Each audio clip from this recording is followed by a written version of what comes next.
Eh, Muy bien, jóvenes, ahora sí creo que ya se logra visualizar.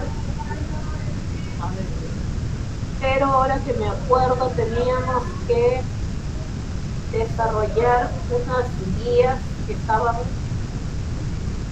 todavía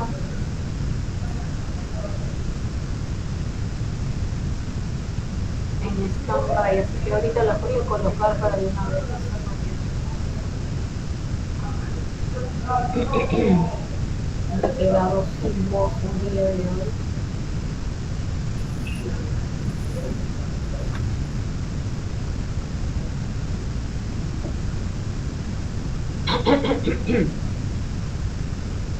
Disculpen, jóvenes, he estado gritando porque había todo el mundo ha estado emocionado en los salones. He tenido que levantar la voz a más no poder.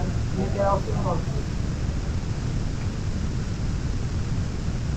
Muy bien, vamos a empezar revisando, jóvenes, el diapositiva no, este material que teníamos pendiente, ¿sí?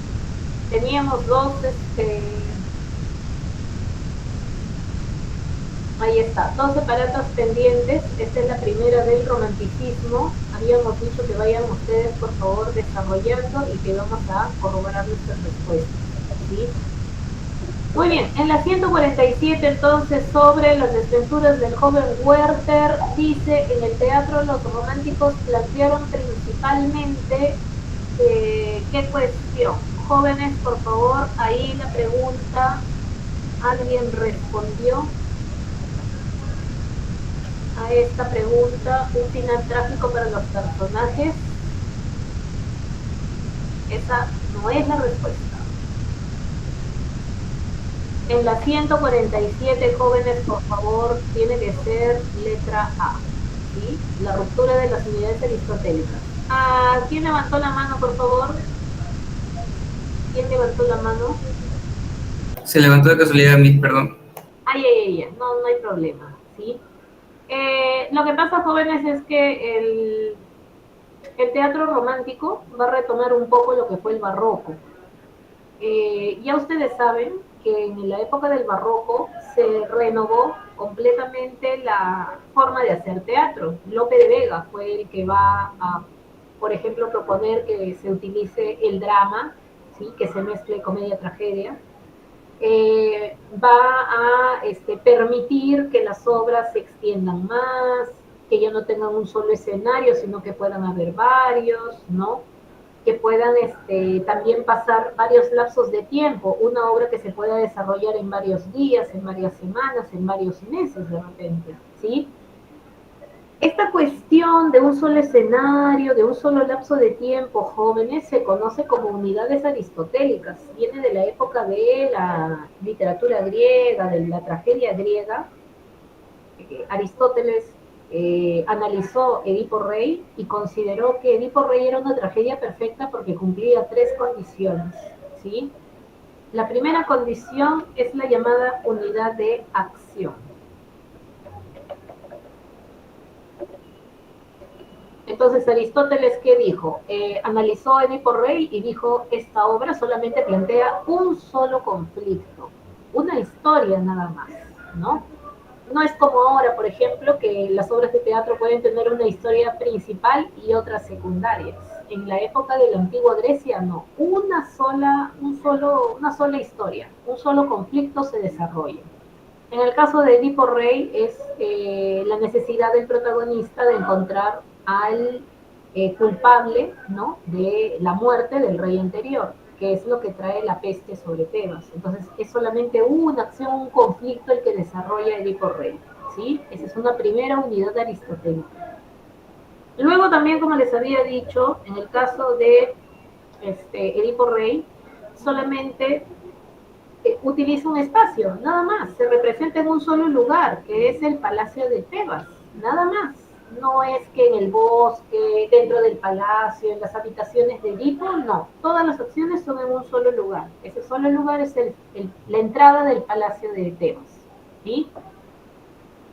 Y si se dan cuenta, jóvenes, Edipo Rey también es una obra que se produce, ¿no? La trama se produce en el lapso de determinado tiempo. Una tarde, ¿no? Máximo se extenderá hasta la noche, no hay cortes, ¿sí? Edipo es un personaje que va a averiguar quién mató al rey anterior y los personajes van llegando uno tras otro. No hay corte, no hay digresión, no hay que horas más tarde, semanas más tarde, no. Todo es como quien dice de corrido. Se desarrolla en un solo lapso de tiempo. Edipo Rey serán pues alrededor de una tarde. Todo se desarrolla en el lapso de una tarde nada más, ¿sí? Entonces, los antiguos, esas reglas establecidas para el teatro por los antiguos griegos, chicos, chicas, se respetó muchísimo tiempo, se respetó hasta la época del Renacimiento. En el Renacimiento barroco, recién poco a poco van a empezar a cambiar algunas cuestiones dentro del teatro, pero miren ustedes, cerca de 2000 años se respetó estas reglas dentro del teatro, ¿sí?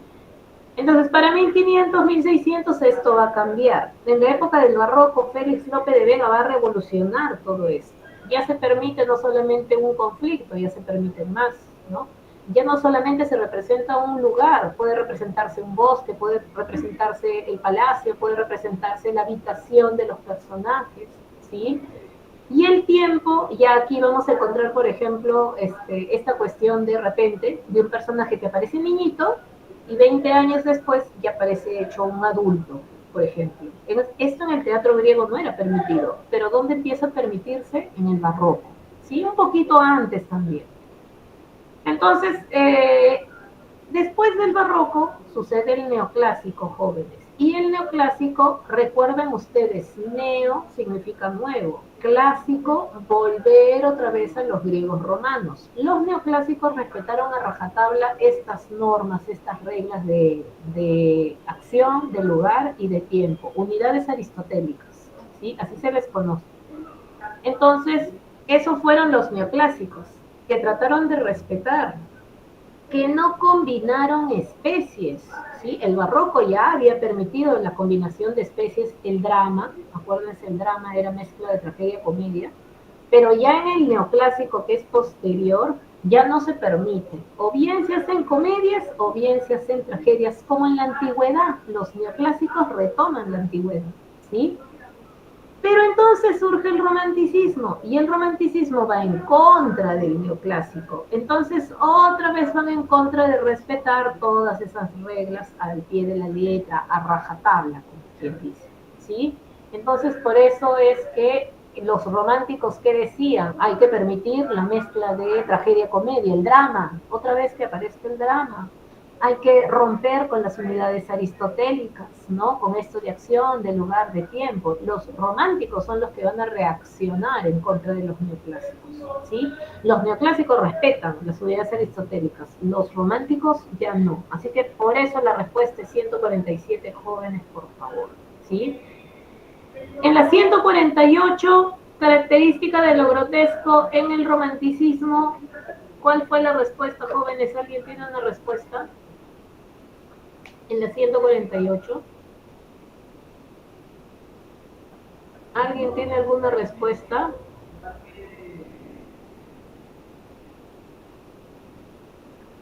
Tenemos la letra C. ¿Qué cosa dice la letra C? Episodios sangrientos, repugnantes. Sí tiene que ver, pero más literal, jóvenes, más literal. La letra B, descripciones de grutas, ruinas y castillos medievales, ¿sí? Más preciso, más literal. Eso en el caso de la 148. La 149, característica que no pertenezca al romanticismo. Allí creo que sí ya está más clara la cuestión. ¿Cuál fue la respuesta? No pertenece, se nos pregunta por una característica que no pertenece. En la 149,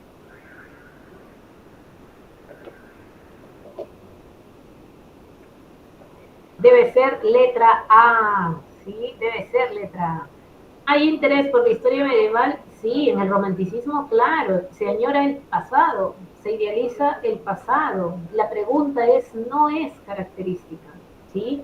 El pasado, sí, la época medieval, acuérdense de la obra Fausto, de la que hace un pacto con el diablo, ¿no? Acuérdense de las leyendas de Gustavo Adolfo Bécquer, que tienen como escenario la época medieval, por ejemplo, ¿no? Y muchas otras obras del romanticismo. Entonces, el romanticismo es avión. ¿Por qué es avión? Dice, la literatura debe formar e instruir al hombre. Jóvenes, ¿ustedes creen que los románticos van a hacer una literatura que busca educar, que busca formar? Al romántico no le interesa eso. Eso es del neoclásico. Esa característica es del neoclásico, pero al romántico ya no le importa este tipo de cuestiones. ¿Sí? Entonces, la letra tiene que ser, porque la letra es una característica del neoclásico, pero no del romanticismo. 150 jóvenes, ¿cuál es la respuesta? En la 150. Ahí sí, ya ni vuelta que darle, muy bien. Preponderancia del yo. Recuerden ustedes, habíamos dicho muy egolátrica, ¿no? Hay una cuestión esta de expresarme yo, ¿no? Expresarse el artista, más que lo que opine la gente sobre ella. 151. Werther dirige sus cartas a su amigo, ahí también claro como el agua. Chicos, chicas, muy bien, Guillermo. El amigo Guillermo es a quien dirige sus cartas. 152. Indica el suceso que no se aprecia en Werther. Ahí está, muy bien. También ahí no hubo mayor problema. Werther intenta matar a Alberto con la pistola de este, jamás. Por ahí que la idea aparece en su cabeza, pero jamás se confronta con él, descarta rápidamente la idea, recuerden ustedes. ¿Sí? Muy bien, 152 de eso. 153. Son temas de las rimas de Bécquer. Acuérdense ustedes, jóvenes, que el tema clave, la palabra clave dentro de los temas de Bécquer es idealización. Entonces, habíamos dicho, él idealiza el amor, idealiza a la mujer, idealiza a la naturaleza, idealiza a la poesía, ¿no? Al poeta. Ahí está, muy bien, Edith, muy bien, Grecia, muy bien, Miguel, efectivamente, David, Nail, Angeli. Enano es la respuesta. La fuerza creadora del poeta y el amor platónico. ¿Sí? En las 154 jóvenes hay una opción que tiene una relación incorrecta. En la número 154, ¿cuál fue la respuesta? ¿Lograron averiguar?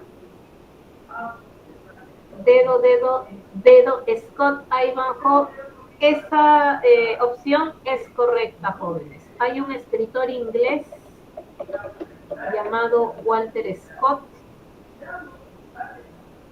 que es autor de una obra llamada Ivanhoe, ¿sí? Y Ivanhoe es una historia, chicos, chicas, que involucra un personaje que ustedes van a recordar. ¿Se acuerdan cuál era ese personaje legendario de Inglaterra que le robaba a los ricos para dárselo a los pobres? ¿Alguien se acuerda cómo se llama ese personaje? Muy bien, Miguel. Efectivamente, Robin Hood aparece como personaje en esta obra Ivanhoe. ¿Sí? Muy bien, Lucero, muy bien, Mircala. Entonces, allí hagan la relación para que se puedan acordar. En la 154, entonces, jóvenes, ¿cuál será la respuesta? Ahora sí. ¿Qué relación está de más? Ahí tenemos dos opciones, veo que están colocando. Jóvenes, colocaron letra E, esa es la respuesta correcta. Whitman, Walt Whitman es de Estados Unidos, poeta, ¿sí? Pero el autor del Gato Negro no es, recuerden ustedes, Walt Whitman, sino quién, el padre del terror. Muy bien, Angeli, Edgar Allan Poe, ¿sí? Chicos, chicas, aquí tuvieron tiempo para poder revisar los autores ahí, ¿no? En internet, de repente, o en algún libro. Entonces ahí, un poco siempre que vean obras desconocidas, autores no conocidos, aprovechen para investigar, ¿sí? Víctor Hugo sí es autor de una obra de teatro Hernani. De hecho, todas estas innovaciones jóvenes que les dije sobre el teatro las hace Víctor Hugo, autor de Los Miserables, en sus obras teatrales, ¿no? En Hernani, en Cromwell, son unas obras que él tiene de teatro, ¿sí? Trata de renovar, trata de innovar. En la 155, el romanticismo se inaugura en ¿dónde, jóvenes? Esa tampoco creo que es tan complicada. La 155, no te olvides, el romanticismo surge a partir del movimiento poético Sturm und Drang, que significa tempestad e ímpetu. Y el máximo representante es Johann Wolfgang Goethe, Goethe, Alemania. ¿Sí? No se olviden, el movimiento es alemán. Por ahí en algunos libros aparece Inglaterra, pero el movimiento, por lo menos en la mayoría de textos, aparece como Alemania. ¿Sí? Muy bien, Mircala, el Sturm und Drang, tormenta e ímpetu. Ahí tenemos la 155. Y la 156, jóvenes, ¿cuál será la respuesta? El romanticismo surge durante la primera mitad del siglo. Allí creo que sí, muy bien, no hay mayor problema. A ver, entonces dijimos que surge en Alemania y la primera mitad del siglo XIX. Correcto, jóvenes, letra C. ¿Sí? Correcto, correcto, letra C. Ahí teníamos el desarrollo de nuestra guía número 4. Vamos rapidito con la guía número 5. A ver, vamos a ver, tenemos aquí, el tema era nueva narrativa hispanoamericana. Vimos sobre todo 100 años de soledad. ¿Y alguien logró ver la serie? ¿Alguien vio la serie, jóvenes? ¿Alguien se animó a verla? ¿La encontró ahí en internet? Yo ya encontré una página, les contaré. Luego les digo, me hacen recordar, ¿sí? Para enseñarles cuál es la página para que puedan verla. Muy bien, ahí tenemos, fíjense ustedes, literatura 100 años de soledad, ¿sí? 100 años de soledad. Está en Netflix, efectivamente. Indica el género literario en el que destaca el autor del boom latinoamericano García Márquez. Jóvenes, ¿cuál será la respuesta para la 149? Se nos pregunta sobre el género que desarrolla sobre todo a García Márquez. Están colocando muy bien, efectivamente, el género es narrativo, ¿sí? Y la especie novelas, sobre todo novelas, pero el género es narrativo. Muy bien, Edith y Angeli. 150. Elemento propio de su contexto que marcó a los autores del boom. Hay una situación, hay un evento que marca como que el inicio del boom, que es muy importante para el boom. ¿Alguien se acuerda cuál era la respuesta ahí? 150.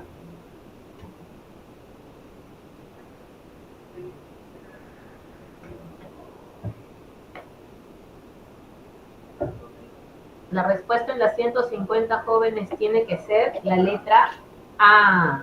¿Sí? La letra A. ¿Por qué la letra A? Vargas Llosa obtiene el premio Biblioteca Breve en el año 1962. Recuerden ustedes, el boom tiene como contexto la década de los 60. Entonces Vargas Llosa recibe un premio prestigioso en Barcelona. Este premio se lo dieron allá, ¿no? Con el libro La ciudad y los perros, que le había presentado a este editorial, ganó un concurso organizado por este editorial y ahí el primer premio, ¿no? Recibió este premio Biblioteca Breve y eso va a marcar el origen, ¿no? El inicio del boom latinoamericano. Eso es lo que consideran los estudiosos, los especialistas, ¿sí? Ahí tenemos 150, letra A. 151. Señale la ciudad que se fundó al lado de un río cristalino. Allí la respuesta, jóvenes, creo que está clara. Muy bien, ya están colocando las respuestas. Efectivamente. 151, letra C. Muy bien, Edith, Grecia, Zaira, Naí, Lucero, Miguel Adriano y los anteriores. Vamos con la 152. La 152 nos dice: dentro de la segunda generación de los Buendía, es la hija adoptiva de la familia Buendía. En la segunda generación, jóvenes, había una muchacha que llega trayendo una peste que se involucra con su primo. Muy bien, jóvenes, ya están colocando Rebeca, es ese personaje, ¿sí? Es familiar, ¿no? Viene pequeñita, con una cajita, con los huesos de sus padres, dice, y pues Úrsula se compadece de ella, ¿no? La familia Buendía, y la adoptan como hija, ¿sí? Rebeca, la come tierra, la que come tierra. 153. Señale qué personaje no forma parte de 100 años de soledad. Ahí también me parece que no hay mayor problema. Muy bien, Angeli, Edith, Grecia, exactamente. Pedro Aureliano, ¿no? No hay, no aparece ese personaje. ¿Sí? Tenemos aquí, ahí está, 154. La familia de José Arcadio, Úrsula y Guarán intentan separarlos por temor, el gran temor, jóvenes, el gran temor, recuerden ustedes, ¿sí? La familia, ¿por qué intenta separarlos? En primer lugar, por el temor al nacimiento de un niño con cola de cerdo, ¿no? El miedo de que haya, ¿no? Recuerden que el asesinato de Prudencia Aguilar es después ya del matrimonio, ya casi después de un año del matrimonio, ¿no? Que la pareja no tenía intimidad. Recuerden ustedes, habíamos mencionado, ¿sí? 154 avión. 155 dice, en 100 años de soledad, quienes tuvieron 18 hijos con 17 mujeres distintas, Aureliano José y, muy bien, el coronel Aureliano Buendía. Ahí está, ¿no? Recuerdan ustedes lo que habíamos dicho, estas señoras viniendo con sus hijas, ¿no? Para pues tener nietos valientes como el coronel Aureliano Buendía. En las 156 jóvenes hay que hacer una corrección, ¿no? Porque dice en el año 1892 y debería decir 1982, ¿sí? Porque si no nos están mandando al siglo XIX, nosotros ya estamos en siglo XX ya. Muy bien, en 1982 ganó el premio Nobel. ¿Cuál es la respuesta, jóvenes, ahí? 156. Correcto, los que están colocando, claro que sí, también, ni vuelta que darle. Dedo, efectivamente la respuesta, ¿sí? Personaje que viaja a Europa para educarse y regresa cuando ya había pocos habitantes en Macondo. ¿Recuerdan ustedes qué personaje, jóvenes, viaja y regresa años después y retoma relaciones? Muy bien, efectivamente, Dedo. Ahí está la respuesta de la 157. Tampoco creo que no hubo mayor problema. 158. Se destaca por su pureza y finalmente por ascender a los cielos. ¿Quién es ese personaje que asciende a los cielos en cuerpo y alma, jóvenes? Muy bien, Angeli, Edith, David, Nail, Grecia, Miguel. Enano. Tiene que ser la respuesta en la 158. Y ahí tenemos entonces, jóvenes, nuestras respuestas. Y ahora sí, vamos a ir con nuestra diapositiva del día de hoy.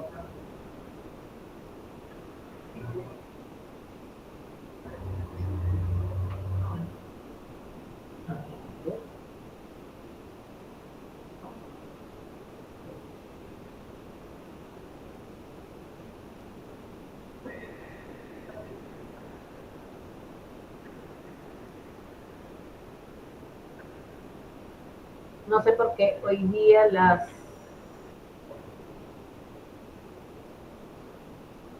no quieren abrir mis diapositivas, no sé qué cosa ha pasado. A ver, vamos a ver ahora si abre.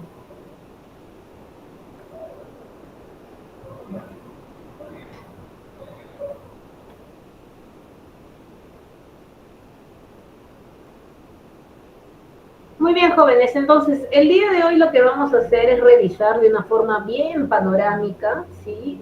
Todo lo que fue la literatura peruana, todo lo que es la literatura peruana.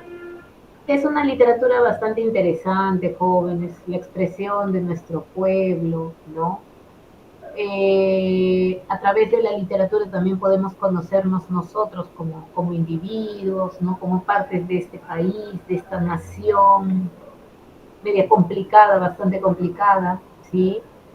Entonces, tenemos ahí una primera diapositiva, jóvenes.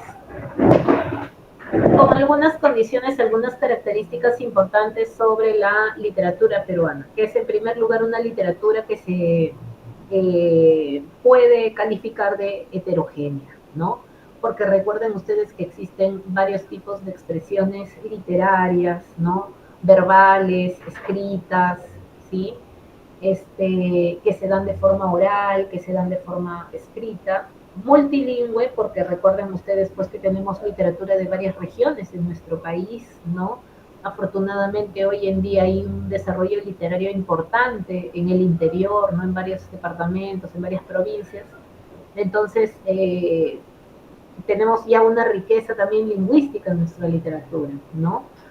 Eh, y por último, tenemos esta condición de pluricultural, ¿no? Porque el Perú, como hemos visto, no es un lugar heterogéneo, está lleno de diferentes culturas, de diferentes zonas, de diferentes regiones de nuestro país. Y a eso se ha sumado la cultura que viene de fuera, porque ha habido muchas migraciones también, recuerden ustedes, en el lapso del tiempo, y ya saben ustedes que las migraciones, la gente no viaja sola, sino que viaja con todo su conocimiento, con toda su memoria, con toda su cultura, ¿no? Y sus costumbres. Entonces, eso ha venido a enriquecer, a engrandecer también nuestra literatura, ¿sí? Ahí tenemos entonces algunas características importantes que hay que recordar y otra cosa que hay que recordar, jóvenes, son las etapas de la literatura peruana, ¿no? Entonces aquí tenemos un primer cuadrito, una línea de tiempo. Este cuadrito, lo hemos sacado de la historia, ¿no? Entonces, según la historia, nuestro país atraviesa varias etapas. Ese mismo esquema vamos a utilizar para la literatura. Entonces, tenemos una primera literatura, una primera etapa de nuestra historia que vendría a ser la etapa prehispánica. Y como su mismo nombre lo indica, jóvenes, prehispánica, antes de la llegada de lo hispano, de lo español de Occidente, ¿sí? Entonces, jóvenes, quiero que busquen en este momento, por favor, ya que ustedes están ahí con el internet también, ¿no? Quiero que me busquen en qué año llegan los españoles aquí a lo que hoy es Perú, al territorio Perú, ¿sí? Porque recuerden ustedes que en 1492 llega Cristóbal Colón, pero no llega todavía a esta parte del mundo, a tierra firme, como quien le dice, ¿no? Sino más bien a las islas, ¿sí? Llegan pues a lo que hoy es Cuba, Santo Domingo, etcétera, etcétera. Pero aquí en nuestro territorio, muy bien, muchas gracias jóvenes. Angel y Miguel Adriano, Grecia, Diana, 1532. Y llegan estos llamados conquistadores. Recuerden ustedes, ¿quiénes son los famosos socios de la conquista, jóvenes? Acuérdense, acuérdense, o si no, una buscadita por ahí. ¿Quiénes son? Porque están involucrados también en esta época estos señores, ¿no? Los primeros que llegan durante la etapa colonial no es la corona española en sí, no son los representantes virreyes, sino que primero llegan los famosos conquistadores. Ahí está, muy bien Angieli, Diana, Miguel, David, Francisco Pizarro, Diego de Almagro y Hernando de Luque, ¿no? Entonces ellos, por ejemplo, durante esta primera etapa donde ellos están, aparecen coplas, son las primeras manifestaciones literarias aquí en nuestro país en la época colonial, los conquistadores, que muchos de ellos no sabían leer, no sabían escribir. Recuerden ustedes la famosa leyenda de Pizarro. ¿Qué se dice de Pizarro? ¿A qué se dedicaba ahí en España? ¿Se acuerdan? ¿Se acuerdan? ¿Alguien se acuerda? Su familia se encargaba, su familia se encargaba. Muy bien, Miguel Adriano, claro, de criar cerdos, ¿no? Su familia se dedicaba a eso, ¿sí? Entonces, había muchos de ellos que no sabían leer escribir, composiciones cortitas que parecían canciones, coplas que se burlaban de determinados personajes, ¿sí? Y luego, ya en la época colonial, van a aparecer las famosas crónicas, jóvenes, que son crónicas. Recuerden, ustedes tratan de registrar todo aquello que van encontrando, ¿no? Los primeros que hacen crónicas son los españoles, entonces ellos son los primeros que empiezan a registrar todo lo que van encontrando aquí en el Nuevo Mundo, ¿no? Nuevo Mundo para ellos, ¿sí? Entonces todo les resulta una novedad, o todo les resulta muy problemático también, porque las crónicas, recuerden ustedes que son unos documentos muy subjetivos. Los cronistas, los primeros cronistas, van a juzgar muchas cosas, ¿no? Que consideran negativas, que consideran pecaminosas sobre todo, ¿no? Porque acá se daban una serie de situaciones, había una serie de tradiciones que chocaban con el hombre occidental, con lo que pensaba, con lo que conocía el hombre occidental. Entonces, en las crónicas vamos a notar, por ejemplo, esa subjetividad de los cronistas, ¿sí? Y ahí tenemos como representantes de las crónicas jóvenes, ¿alguien reconoce a este señor que vemos aquí en la imagen? Es considerado el primer mestizo cultural del Perú, autor de famosa obra Comentarios Reales. ¿Se acuerdan quién es? ¿Se acuerdan quién es? Autor de Comentarios Reales Jóvenes, ¿quién es? Muy bien, ahí está Miguel Diana Angeli, el Inca Garcilaso de la Vega, ¿no? Ya vamos a conversar sobre él, ahorita lo estamos mencionando nomás. Entonces tenemos una primera etapa que es la prehispánica, antes del siglo XVI, ¿no? Tenemos años 1500 más o menos. Luego tenemos ya la época colonial, los cronistas fueron los primeros, pero no los únicos, ya vamos a ver también otras obras que aparecen en este momento. Ollantay, por ejemplo, jóvenes, la obra Ollantay de teatro es de la época colonial, ¿sí? Y posteriormente ya tenemos el desarrollo de la etapa republicana, que es pues la etapa que inicia con la independencia del Perú. Y eso es en 1821, ¿no? Y se van a desarrollar muchísimos movimientos a partir de ese momento. El primero, el costumbrismo, ¿no? Que tiene como representante al autor de Ñacatita, jóvenes. ¿Alguien se acuerda quién es el autor de Ñacatita? Obra de teatro que cuenta la historia de una viejecita alcahueta, chismosa, que va a hacer todo lo posible para Manuel sobrevivir. Asensio Segura.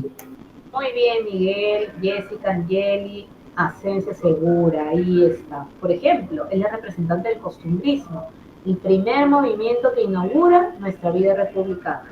¿Sí? Muy bien, Jessica, muy bien, Mircala. Luego tenemos el romanticismo, jóvenes, romanticismo, máximo representante, este señor que vemos aquí con los espejuelos, ¿no? Esos no son lentes, son espejuelos, ¿sí? ¿Alguien reconoce esta imagen, esta figura? Muy bien, Miguel, Edith, Jessica, efectivamente, Ricardo Palma, ¿no? Es representante del romanticismo con su obra Tradiciones Peruanas, ¿sí? Ahí tenemos entonces el costumbrismo, el romanticismo, el realismo, tenemos a dos representantes importantes que luego vamos a mencionar. El modernismo es sobre todo poético, sobre todo vamos a encontrar poetas. El posmodernismo, también un gran cuentista. El vanguardismo, jóvenes, ya es siglo XX vanguardia. Y aquí el representante de este movimiento, a quien vemos en esta imagen, a quien apreciamos en esta imagen. Este señor con el brazo, ¿no? Pensativo, reflexivo, toda la vida de él. Muy bien Jessica, muy bien Edith, muy bien Grecia. César Vallejo, el gran eh, experimenta con el lenguaje, ¿no? Eso en Trilce, el trabajo más vanguardista que tiene la literatura peruana. Indigenismo, también recuerden ustedes dos autores fundamentales, uno que representa al indio de la zona norte, otro que representa al indio de la zona sur. Muy bien, Miguel Adriano, Arguedas y Ciro Alegría, ¿no? Dentro de lo que es el indigenismo. También aparece López Albújar, Enrique López Albújar. Mato de Turner no es propiamente del indigenismo, pero sí es alguien que empezó a ver el problema de los indios, ¿no? Entonces ella sí se le considera como una especie de precursora, pero Clorinda entra dentro del movimiento realista, ¿sí? Es de la misma época de Manuel González Prada, recuerden ustedes. Luego ya lo vamos a ir revisando, ¿sí? Tienes ahí entonces la vanguardia, el indigenismo, y ya llegamos a 1950, la generación del 50, ¿no? Aquí aparece, en generación del 50 aparece el gran autor de Gallinazo sin plumas. Muy bien, Angeli, ahí tenemos otra representante. Blanca Varela, una poeta, ¿no? ¿Cuánto tiempo ha tenido que pasar jóvenes para poder ver a una escritora, ¿no? Desde Clorinda del realismo hasta generación del 50, ahí tenemos a Blanca Varela. Y el otro de la generación del 50, jóvenes, autor de Los gallinazos sin plumas. ¿Quién era el autor de Los gallinazos sin plumas? Claro que sí, muy bien, Jessica, Angeli, Edith, Julio Ramón Ribeiro, fundamental, fundamental, ¿no? Mircala, ahí está en la generación del 50, ¿sí? La generación del 60, ahí tenemos a nuestro premio Nobel. Chicos, chicas, qué difícil. ¿Quién es nuestro premio Nobel 2010? Ganador del premio Nobel 2010. Es uno de nuestros escritores, mejores escritores, pero también muy polémico. Mario Vargas Llosa, efectivamente, ¿no? Ahí está. Ahí tenemos entonces la generación del 60. Y terminamos la generación del 70, jóvenes, con una obra y con un autor que representan la clase alta de nuestro país, pero lo representa de forma negativa, ¿no? Los representan como si fueran personas egoístas, que solamente piensan en sí mismas, ¿no? Personas que están pensando más en la cuestión pública, en cómo me veo, en las apariencias, que en los sentimientos, que en las emociones, ¿no? ¿Alguien ha oído hablar de la novela Un mundo para Julius? Es desde la década del 70. ¿Alguien se acuerda quién es el autor? Ya lo llevaron hasta el cine, jóvenes, por si acaso, ¿eh? Ya está, ya lo he encontrado en línea por ahí. Muy bien, Mircala, ahí está, Alfredo Bryce Echenique. Hasta ahí llegamos con la generación del 70, ¿sí? Hasta ahí aparecen los estudios literarios. Ya en algún momento abarcará nuestra época, hasta nuestra época, jóvenes, porque estamos en el 2025 y sigue habiendo una literatura bastante interesante, importante en nuestro país, ¿sí? Nosotros estudiamos a los clásicos, nomás como te estarás dando cuenta. Muy bien, jóvenes. Entonces, ahí tenemos el nombre de varios escritores y de varios representantes importantes. Vamos con el caso de la literatura prehispánica, en lo que vamos a profundizar. Luego lo demás vamos a revisarlo, jóvenes, pero esto es lo importante. La primera etapa de la literatura es la época prehispánica, ¿sí? La de antes de la llegada de los españoles, que sucedió en 1532, como bien averiguaron. Entonces, dentro de las características de la literatura de nuestro país, ¿no? Se considera que la literatura prehispánica fue oral, se transmitió de forma oral, de generación en generación, de boca en boca, como quien dice, ¿sí? Entonces, esa es una condición importante que también, pues, un poco esta característica se hace lógica si revisamos la siguiente característica, que es la de ser una literatura ágrafa. Se considera que la literatura prehispánica nuestra desconoció la escritura, ¿no? La escritura como la piensan los occidentales, los españoles en este caso, ¿sí? Entonces se considera que es una literatura que no tiene escritura y que se transmitió de forma oral. Estas dos siempre entiéndelas de forma relacionada, ¿sí? Luego, otra par de características que tenemos que relacionar es la de colectiva y anónima. Y aquí viene también otra cuestión interesante, chicos, chicas, de cómo pensaba el hombre prehispánico y cómo esa forma de pensar cambió cuando llegaron los occidentales. Entonces, hasta donde se sabe, hasta donde se ha analizado, jóvenes, el hombre prehispánico desconocía el concepto de individuo, no entendía el concepto de individuo, de uno solo.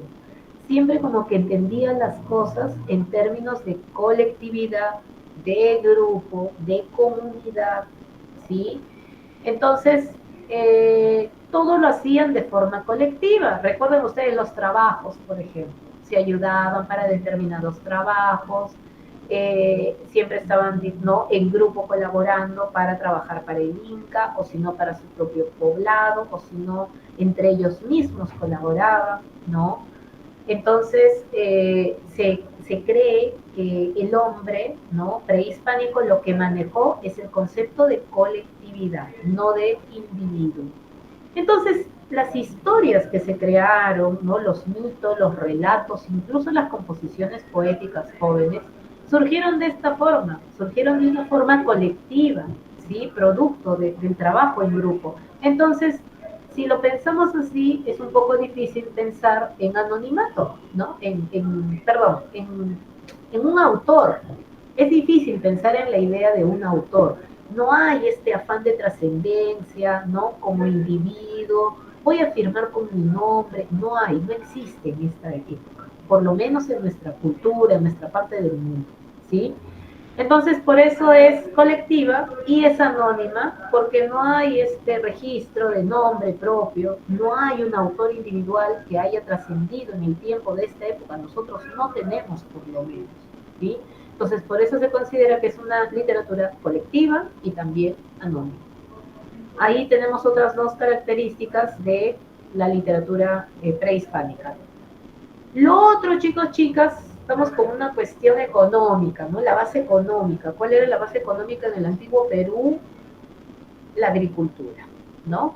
Entonces, es muy lógico pensar que gran mayoría de las composiciones literarias de esta época tenían que ver precisamente con la agricultura, con los procesos de siembra, con las épocas de cosecha, con las estaciones, ¿sí?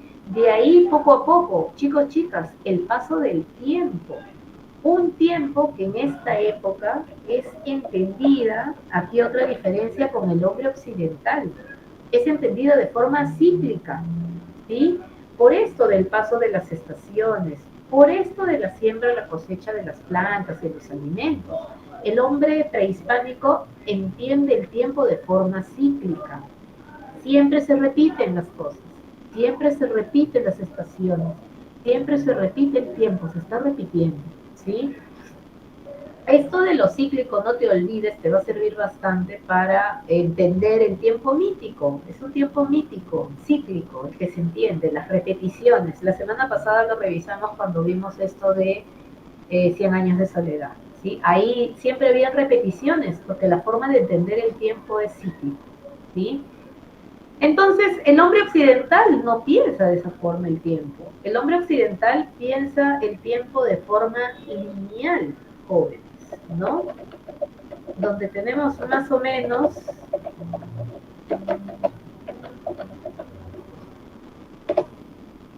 esta línea de pasado, presente, futuro. Como que el hombre occidental entiende el tiempo de forma lineal. En cambio nosotros no, por lo menos nuestros pueblos prehispánicos y hasta el día de hoy muchas culturas del interior entienden el tiempo de forma cíclica, circular, mítico, llámalo como quieras, ¿sí? Entonces ahí también para ver otra diferencia de pensamiento entre el hombre occidental que llegó y el hombre prehispánico. Ahí tenemos entonces el carácter agrario, ¿no? Fundamental en la vida, en el sustento del hombre prehispánico, entonces también van a aparecer composiciones que tengan este carácter, ¿no? Agrícola, agrarista.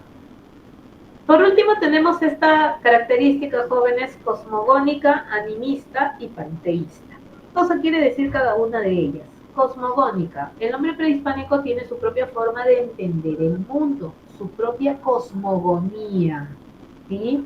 Entonces, seguramente ustedes han visto en algún momento, jóvenes, esta imagen donde, según el hombre prehispánico, el mundo estaba dividido como que en tres instancias, ¿no? En tres diferentes espacios. Entonces, tienes allí, por ejemplo, el llamado mundo de arriba, que vendría a ser el Hanampacha, ¿no? El Hanampacha es un lugar donde habitan, dice, las divinidades. Jóvenes, chicos, chicas, colóquenme ahí, por favor, en el chat. ¿Qué divinidades habitan el mundo de arriba, el cielo? Por ejemplo, en la época de los incas, es muy importante, muy bien Lucero, muy bien Miguel, muy bien Angeli, Paula, Grecia, el sol, el Inti, ¿no? Muy bien, la luna, ahí está, la luna es la quilla, muy bien, Judy, ¿sí? Ahí tenemos Diana, Koichi y Chasca. Chasca es una estrella, si mal no recuerdo, ¿no? Eh, tenemos ahí muy bien Jessica, Huiracocha, Coyor. Ah, no, Coyor es la estrella. Cóllor es la estrella, ¿sí?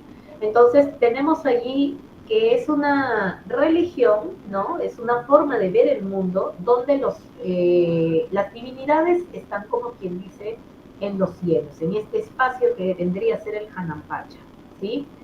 Luego tenemos un segundo espacio que vendría a ser el Caipacha o mundo de aquí. Y en este mundo de aquí, jóvenes, tendríamos pues nosotros, en primer lugar, los seres humanos, pero en compañía de los animales y de las plantas, ¿no? Todos habitamos, se supone de forma armoniosa, el Caipacha, ¿sí? Entonces, ahí también otra diferencia, jóvenes, el respeto hacia la naturaleza, porque también los dioses son elementos de la naturaleza. Ahí viene lo del animismo. El animismo consistía precisamente en eso, en observar alrededor los elementos de la naturaleza y darle vida, ¿no? Porque estos elementos de la naturaleza ayudan a crear la vida. Y uno de los ejemplos máximos, jóvenes, ¿cómo se llama esta divinidad observable? Uno la puede ver, que nos brinda alimento, que hace que surja la vida, el alimento, a partir de qué lugar, de qué, ahí está, muy bien. La Pachamama, que es fundamental, joven, es una de las divinidades principales, junto con Huiracocha, de repente, que viene de la antigüedad, ¿no? Muy bien, Miguel, Edith, Juni, Lucero, Paula, la lluvia que nutre, ¿sí? La madre tierra, claro que sí. Entonces, era bien interesante porque el hombre prehispánico veía los elementos de la naturaleza, veía la tierra que producía vida. Ah, entonces debe estar viva, es una madre, nos da el alimento, la Pachamama. La lluvia, todo lo relacionado, recuerden ustedes, al agua, jóvenes, recibe esta denominación, cocha. La mamacocha es la madre de los lagos, la madre del mar. Aquí otra diferencia. El hombre prehispánico entendía al mar como femenino, al agua como una entidad femenina. En el mundo occidental eso no, el mar es masculino. Acuérdate tú los antiguos griegos. ¿Quién es el dios de las aguas? El dios de los mares. ¿Quién es? En la antigua Grecia, ¿cómo se llama, por ejemplo? El dios de los mares. Poseidón. Muy bien, claro, Poseidón es masculino, pero aquí en el antiguo Perú, no, en el antiguo Perú es femenino, es la mar, ¿sí? Hasta el lenguaje aceptan, recuerdan ustedes esa denominación. Entonces ahí las diferencias, ¿sí? Dioses que pueden ellos ver, que pueden observar, y como son parte de la naturaleza, respeto a la naturaleza, joven, que se perdió completamente cuando llega el hombre occidental, y eso sí hay que criticarlo, porque miren ustedes, el Perú vive prácticamente de la explotación de recursos naturales. ¿Y cómo está la naturaleza? Esos lugares donde se explotan esos recursos naturales, ustedes han visto, yo no necesito decirlo, jóvenes, es una desgracia lo que sucede en muchos de esos lugares, ¿sí?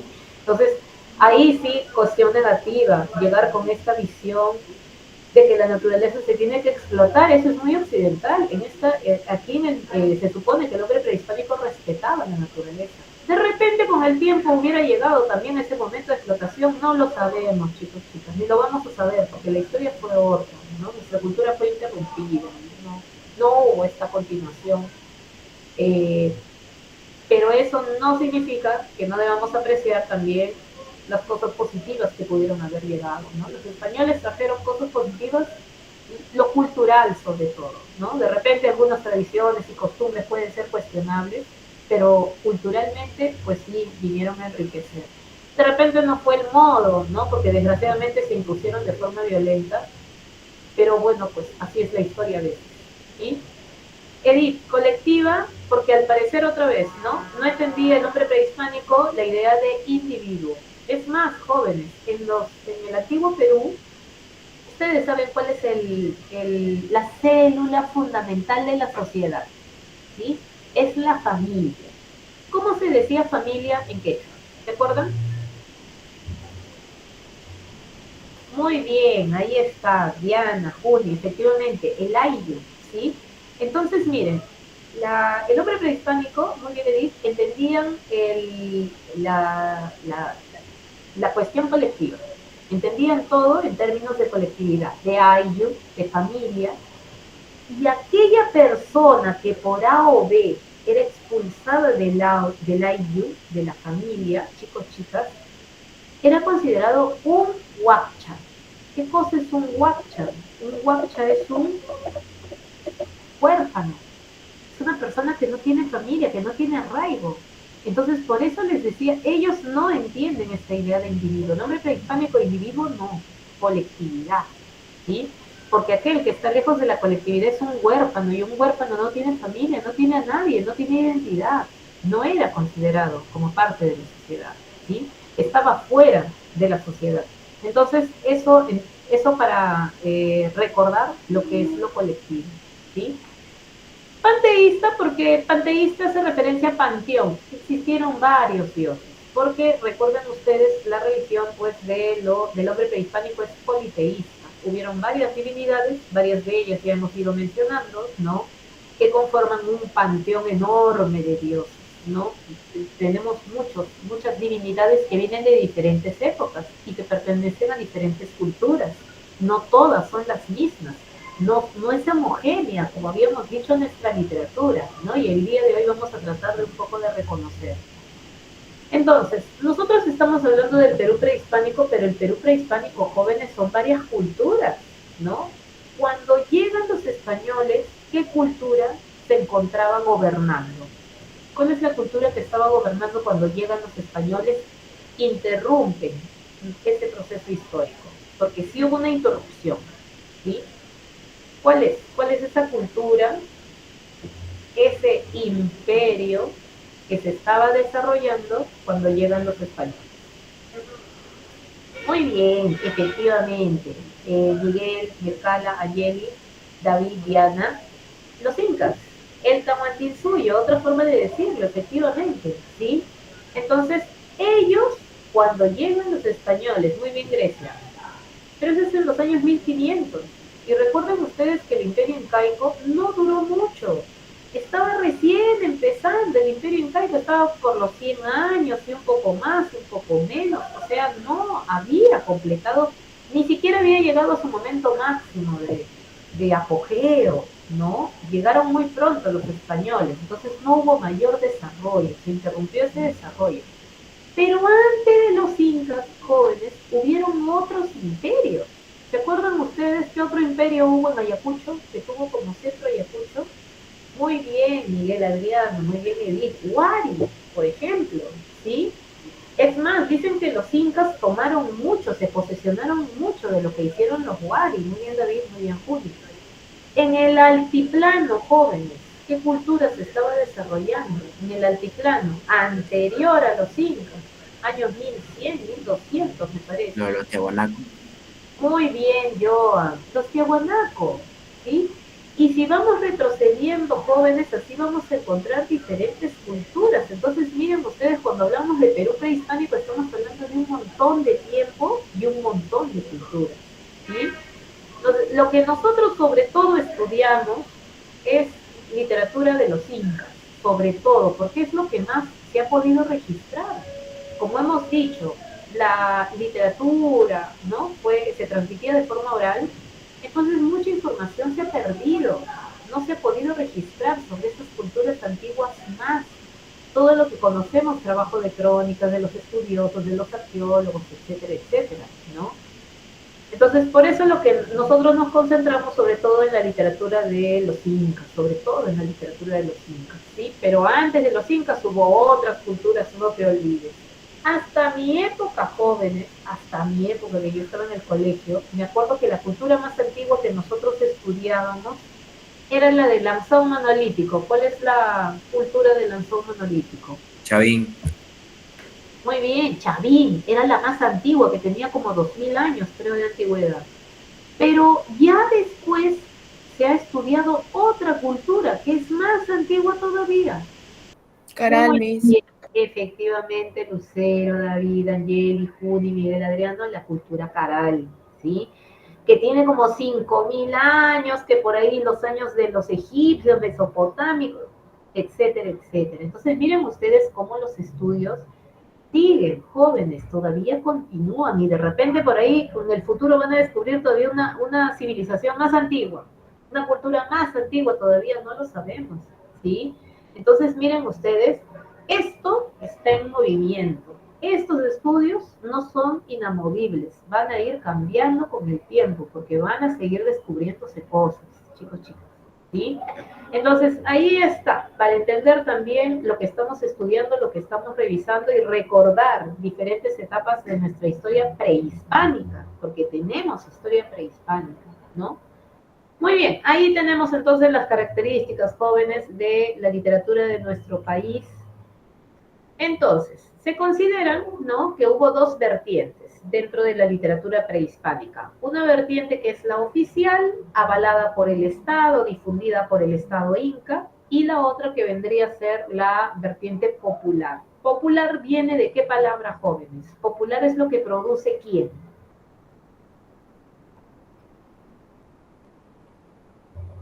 Lo popular. Muy bien, Miguel Adriano. Efectivamente, Angeli, el pueblo, las personas del pueblo, de ahí viene la palabra popular, ¿sí?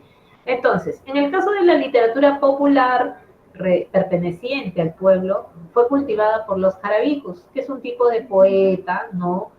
Alguien del pueblo que dice y va elaborando composiciones y cantándolas, porque también, chicos, chicas, hay esta cuestión de lo musical.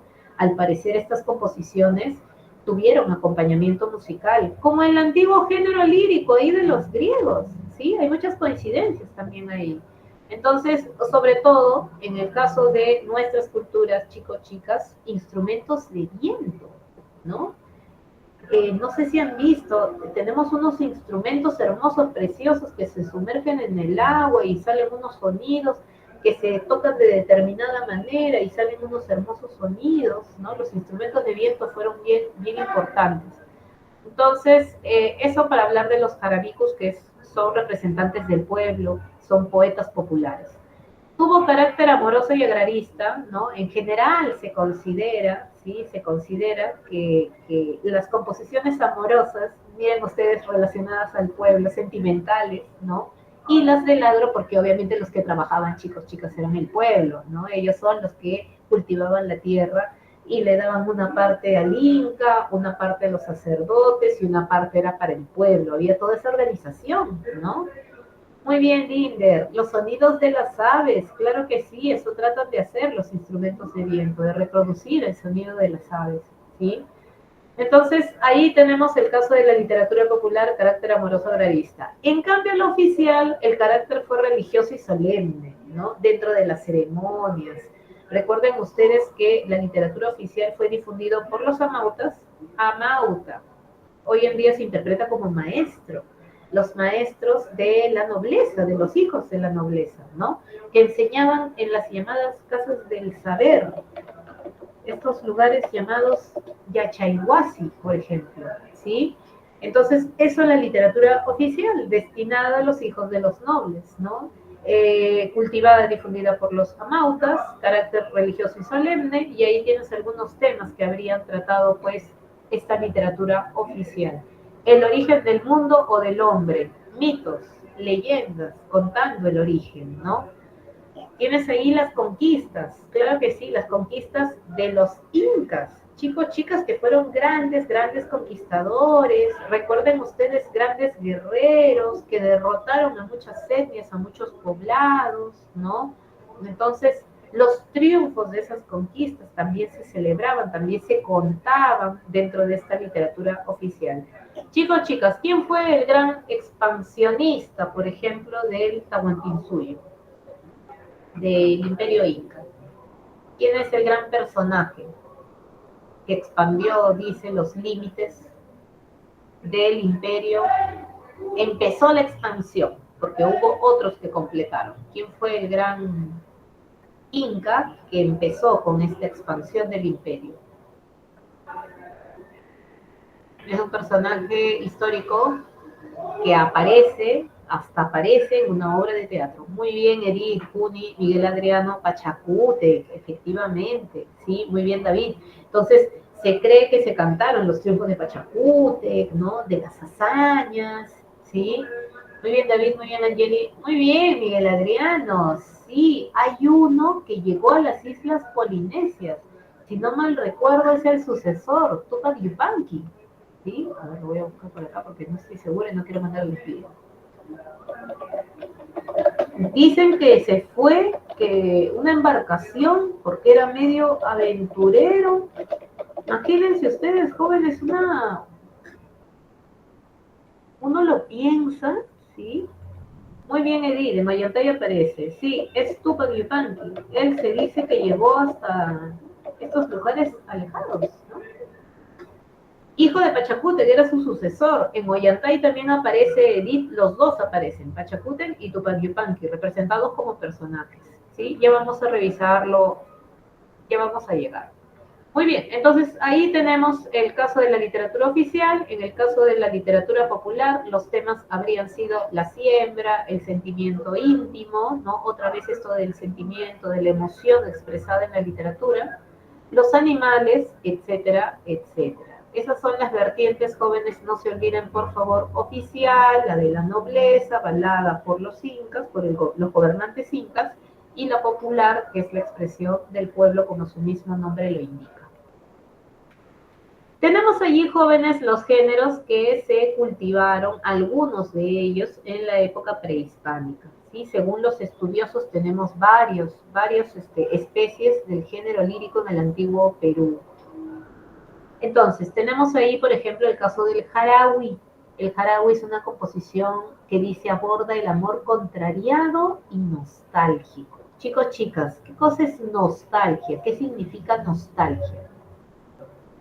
Me siento nostálgico el día de hoy.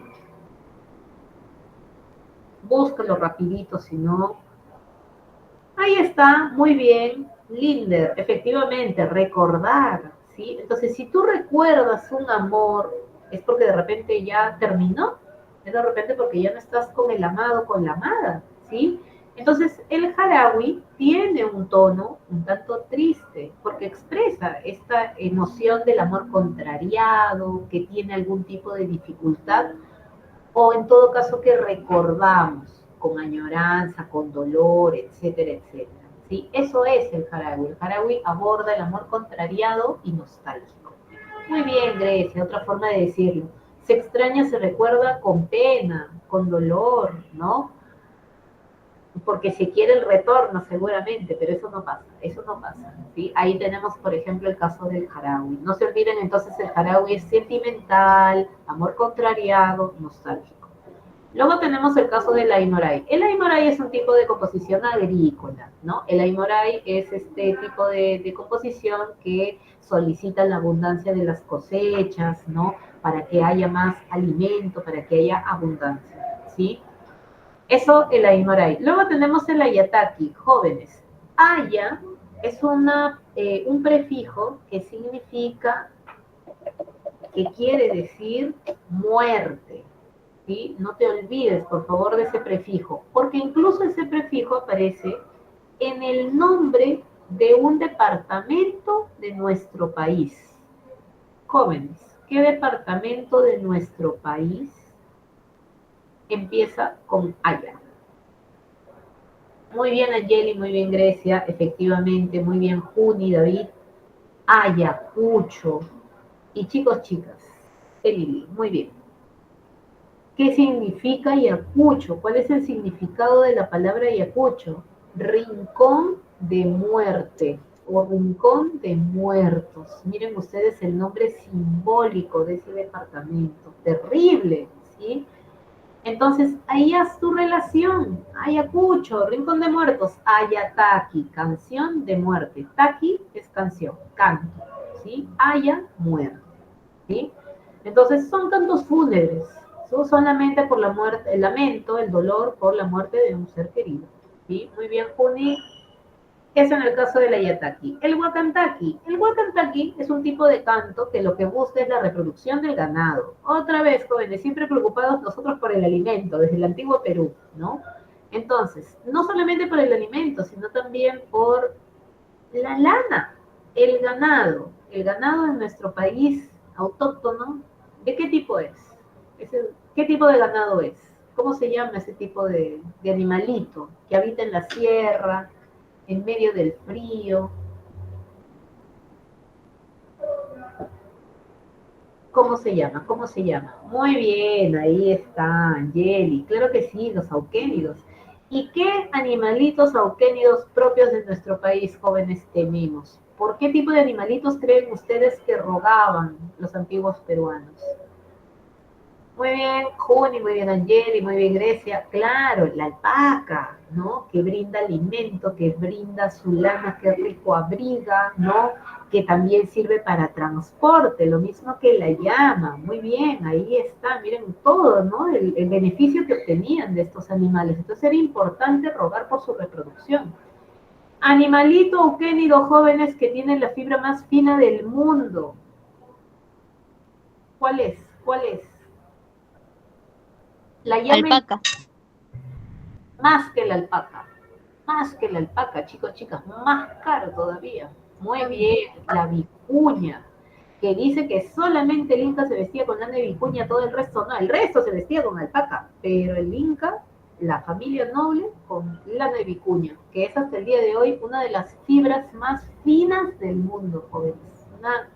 Miren ustedes esta tierra bendita que tenemos, como les había mencionado, ¿no? Y animal más chiquitito, chiquitito, chiquitito, pero qué rico. Aunque hoy en día hay gente que ya no le quiere, ¿no? Lo quiere de mascotita, lo quiere de mascotita. ¿Qué otro animalito? ¿El Ahí cuy? está el cuy, muy bien, Angeli, Edith, Miguel, Carmen, ¿no? Entonces, ahí está, ¿no? También tenemos un tipo de composición poética, ¿no? De composición lírica que busca la reproducción de todos estos tipos de animales, ¿no? Precisamente, pues, para el sustento. Luego tenemos ahí el cacharpari, que es un canto ligado a la despedida, ¿no? Recuerden ustedes, jóvenes, ahorita voy con los comentarios, por favor, cualquier cosa vayan escribiendo por ahí. Recuerden ustedes que los incas conquistaban un nuevo territorio y mandaban colonos, mandaban gente del imperio, ¿no? Para que llevaran la cultura a estos nuevos territorios conquistados. Entonces ahí, en esos contextos, habían despedidas, separaciones. Al parecer el cacharpari se dio en esos contextos de separación, ¿no? Por estos motivos. Tienes ahí el urpi. El urpi es un tipo de poema también amoroso, donde la amada, ¿no? Aparece representada como una paloma, ¿sí? Entonces la paloma es un animalito tierno, es un animalito delicado, es un animalito asustadizo, ¿no? Entonces, por eso es que en el Urpi aparece la amada representada como si fuera una paloma, por las mismas características, porque es tierna, porque es delicada, porque es suave, etcétera, etcétera. ¿Sí? Eso es el Urpi. Y luego tenemos el Hayi. El Hayi es un tipo de canto de triunfo, ¿no? El canto de alabanza, en todo caso expresa una alegría, ¿sí? Algún tipo de alegría, de alabanza hacia algo, ¿sí? A ver, tenemos aquí Sibel y el cuy mascota, pero no importa, porque igual comía cuy, ¿no? Ahí está. Pobre cuy, ¿qué culpa tiene? Pero bueno, es una tradición de nuestro país comerlo, ¿no? Ya si lo quieren tener de mascota, chicos, chicas, no hay ningún problema, ¿sí? Nomás no hay que traumatizar al cuy. Muy bien, ¿quién puede leer, por favor, Oh Dios Huiracocha? Oh Dios soberano Huiracocha, uno de los dioses más antiguos, jóvenes, que aparece desde la época de Chavín, el dios de las varas, ¿no? En el, en el, en esta, en este artilugio Raimondi, la estela Raimondi, desde ahí aparece representado, recuerden ustedes, ¿sí? ¿Quién puede leer? Escojo yo. Ya, Angeli y Paula, dejen, por favor, sus manitos arriba, ¿sí? Para recordar el orden. Angeli primero y Paula después. Angeli, lee Oh Dios soberano. Ya ves. Oh Dios soberano, Huiracocha, poderosa raíz del ser, tú que ordenas, este sea varón, este sea mujer, Señor de la fuente sagrada, tú que inclusive tienes poder sobre el granizo. ¿No me es posible verte? ¿Dónde te encuentro? Muy bien, miren ustedes cómo este es un ruego al dios Huiracocha, ¿no? no logro verte, escúchame. Recuerden, ahí tenemos como una especie de plegaria al Dios, ¿no? Que se manifieste de alguna manera, seguro porque le va mal, ¿sí? Muy bien, Paula, siguiente, por favor. Una llama. Una llama quisiera que de oro tuviera el pelo, brillante como el sol, como el amor fuerte, suave como la nube que la aurora deshace, para hacer un quipus, en el que marcaría las lunas que pasan, las flores que mueren. Muy bien, miren ustedes esta composición hermosa, ¿no? La de Huiracocha estaba bonita, pero esta de acá, la llama, ¿no? Un animalito que tuviera de oro el pelo, ¿no? Que tenga varias condiciones, etcétera, etcétera, porque quiero hacer un quipu, ¿no? Para marcar el tiempo que pasa, ¿no? Las lunas que pasan, las flores que mueren, el tiempo, ¿sí? Entonces, bien interesante, porque de ahí se puede deducir que los quipus también sirvieron como instrumentos de medida del tiempo, ¿no? Hasta el día de hoy, jóvenes, recuerden ustedes que es todo un misterio lo del quipu, no se sabe exactamente para qué cosas sirvieron. Se cree que fueron instrumentos de contabilidad, se cree que también instrumentos para relatar, ¿no? Que en los nudos habían ahí ciertas acciones, ciertas narraciones, pero en realidad todavía no se sabe todo lo que abarcó, todo lo que puede significar el quipu, ¿sí? Muy bien, jóvenes, en el primer caso de Oh Dios soberano Huiracocha, ¿de qué especie lírica estaremos hablando? Fíjense, por favor, ahí tienen la lista, la relación. El primer poema que revisamos, la del dios Huiracocha. ¿Dentro de qué especie entrará? ¿Cuál será? El Aigi. El allí. Muy bien, jóvenes. Efectivamente, Angeli Edith es un Haidi, ¿sí? Muy bien, Grecia, ahí está. Entonces, el Hayi es un canto, recuerden ustedes, ¿no? De alabanza, ahí veíamos, ¿no? Un poco como que una plegaria, ¿no? Respecto a la divinidad que se manifieste de alguna manera. Y en el segundo caso, de la llama, jóvenes, ¿cuál habría sido la especie lírica? En el caso de la llama, ¿no? Quiero una llama de lana de oro para poder hacer varios quipus, El ¿no? Huapi. Muy bien, Angeli, le estaba mencionando, muy bien, Miguel Adriano, el Huacantaqui, efectivamente, ¿sí? Ahí tenemos entonces dos ejemplitos de las composiciones del Perú prehispánico. Hay más, hay muchas más. Muy bien, entonces, eso para hablar del género épico, jóvenes, del género lírico, perdón, de la poesía, y ahora sí, vamos con el caso del género épico, ¿no? Se supone que solamente se desarrollaron esos dos géneros. Sobre el teatro, género dramático, hay poca información en realidad, ¿no? Parece que más habría estado vinculado al baile, a la danza, esa también es otra cuestión, ¿sí? Entonces, en el caso de los mitos, allí tenemos entonces, el género épico hace referencia a los mitos, a las leyendas, ¿sí? Entonces, ya en el caso de los mitos tenemos varios tipos de mitos, según el tema o según el lugar, ¿no? Donde se originaron. Según el tema, jóvenes, tenemos los llamados mitos fundacionales y los llamados mitos cosmogónicos, ¿sí? ¿Qué cosa es un mito fundacional? Como su mismo nombre lo indica, es un mito que nos explica la fundación de algún pueblo, de alguna civilización, de algún gran imperio. Entonces, el máximo mito fundacional que nosotros tenemos, ¿no? Es el mito de Manco Cápac. ¿Y quién es su contraparte femenina? ¿Quién es su pareja? Mamá Odio. Mama Ocllo, ahí está. Ese es nuestro gran mito fundacional, mito de fundación del imperio del Tahuantinsuyo, ¿sí? Del imperio de los incas del Tahuantinsuyo. Entonces, ahí tenemos, según el tema, fundacionales. Pero también tenemos otro tipo de mitos, chicos, chicas, que nos explican el origen de las cosas, el origen del ser humano, el origen del mundo, el origen de los elementos en la naturaleza, por ejemplo. Eso es un mito cosmogónico, un mito que te explica el origen de algo, ¿sí? Entonces, por ejemplo, dentro de un mito cosmogónico famoso de nuestro país, tenemos el mito de Bichama, ¿sí? Y el mito de Bichama, ¿qué nos cuenta? El mito de Bichama nos cuenta la historia de este personaje que es el hijo de una mujer y una divinidad, jóvenes, la divinidad del sol, el Inti, ¿sí?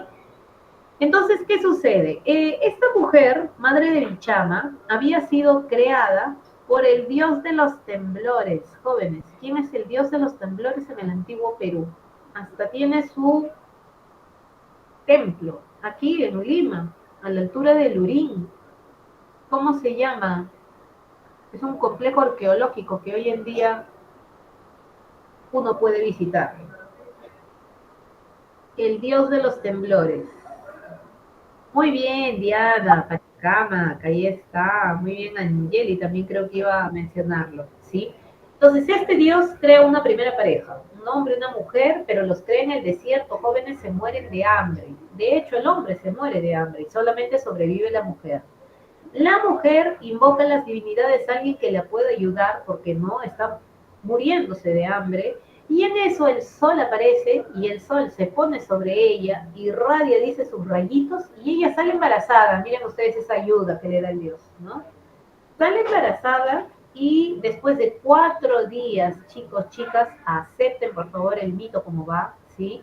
Después de 4 días de estar embarazada, ella va a dar a luz. Va a dar a luz este niño al que va a bautizar como Bichama, al que va a llamar Bichama, ¿sí? Y nace Bichama y dice pues la madre contenta ya con la criatura y en eso regresa a Pachacamac, que no había estado por ahí presente, dice que se había ido de paseo, etcétera, etcétera, retorna y se da cuenta que la mujer que él ha creado ha tenido un hijo de otra divinidad y lo considera pues un insulto. Imagínense ustedes, un agravio el Dios. ¿Qué hace este Dios con la criatura? Dice que agarra a Bichama, el niño, y lo despedaza, jóvenes. Así, lo descuartiza y arroja sus partes por diferentes lados, ¿sí? Entonces, dice que los bracitos, las piernitas de la criatura cayeron en un lugar y de ese lugar, de esos bracitos, piernitas, dice que surgieron los tubérculos, las papas, ¿no? Las yucas, los camotes, etcétera, etcétera, ¿sí? En otro lugar dice que cayeron los intestinos de la criatura y de los intestinos dice que surgieron los árboles frutales, los pacaes, ¿no? La lúcuma, etcétera, etcétera, ¿sí? Pero luego hubo un lugar donde dice cayeron los dientes y el cabello de Bichama. Chicos, chicas, a partir de esos restos, adivinen qué alimento surgió. Lugar donde cayeron cabello y dientes. ¿Qué alimento tiene un poco parecido a estos elementos? Muy bien, Diana, ahí está, efectivamente, el choclo, ¿no? Muy bien, Angeli, el maíz, ¿sí? Que también es una divinidad bien importante, jóvenes, nosotros nos olvidamos, la Saramama o la Mama Sara, ¿sí? Sara es maíz en quechua, ¿sí? Entonces, ahí tenemos, por ejemplo, el mito de Bichama es un mito cosmogónico porque nos cuenta, nos relata la época de abundancia, el surgimiento de los alimentos y a partir de ahí la abundancia. Entonces, a partir de ahí la gente ya no se muere de hambre, dice, ¿sí? Entonces, ahí tenemos el mito de Bichama. No se preocupen, jóvenes, porque Bichama fue despedazado, pero luego va a haber una resucitación. Ya te acuerdas tú esto de los resucitados, ¿sí? Entonces, en el mito de Bichama, la mamá conservó un elemento que lo unía a su hijo en el vientre materno. ¿A qué estoy haciendo referencia, jóvenes? ¿Cuál es ese elemento, vamos a decirlo así, que une a la madre y al hijo en el vientre materno? Muy bien, Grecia, muy bien, Edith, muy bien, Angeli, el cordón umbilical. Dice que la mamá tuvo la previsión de guardar el cordón umbilical. Entonces, cuando retorna, porque retornó el sol, el padre de la criatura, dice que le pidió el cordón umbilical, le preguntó si lo conservaba, le pidió el cordón umbilical y a partir de ahí regeneró al hijo. Chicos, chicas, ¿sí? Resucitó Bichama, otra vez, hermoso, adulto, y desde esa época dice que Bichama acompaña a su padre en su paso por el mundo, dándole la vuelta al mundo. Dice que Bichama está acompañando siempre a su padre, ¿no? En ese paseo por el mundo, ¿sí? Esa es la historia de Bichama, el mito de Bichama, recuerden ustedes jóvenes. Luego tenemos ahí otra clasificación, el caso de los mitos según el lugar donde se originaron, ¿no? Entonces aquí tenemos una división de regiones. Ya sabemos, jóvenes, que existe todo un conjunto de mitos que tienen como origen la costa de nuestro país, ¿no? Y como ejemplo de estos mitos costeños tenemos el mito de Nailán. Nailán, jóvenes, aquí tenemos una imagen, era un señor, dice, muy poderoso, que llega a la zona norte de nuestro país, a la costa norte de nuestro país, ¿sí? Viene, dice, acompañado en tremendas embarcaciones con bastante gente, y todos ellos dice que tenían un grado alto de civilización, de cultura. Llegan a la zona norte de nuestro país y lo que van a hacer es enseñarle, ¿no?, esa cultura a toda esa región, a toda la gente de esa parte del país, ¿no? Entonces ellos civilizan la costa norte y van a venir con un ídolo, jóvenes. Un ídolo, y acá viene lo interesante, un ídolo que pide sangre. Un ídolo sanguinario, chicos, chicas. Acá les voy a mostrar la imagen de ese ídolo, que es el Ayapaec. ¿Quién ha viajado al norte del país, jóvenes? ¿No han ido alguna vez ahí a la Huaca del Sol, de la Luna? Allí van a encontrar, fíjense ustedes, esta imagen, que es de un dios que se ve un tanto aterrador. Miren ustedes esos colmillos no son gratis, como quien dice, son colmillos que representan la violencia, el hambre. Este es un dios que exige sangre, ¿sí? Entonces recuerden ustedes, Ayapaec, de ahí surge el nombre de Lambayeque, por ejemplo, ¿sí? Entonces, en esos lugares se desarrollaron ¿qué culturas? Chicos, chicas, ¿se acuerdan? ¿Qué culturas eran así violentas y exigían esclavos para ser sacrificados? ¿Qué cultura se desarrolló en el antiguo Perú, en la zona norte? Que tiene un desarrollo bien bonito.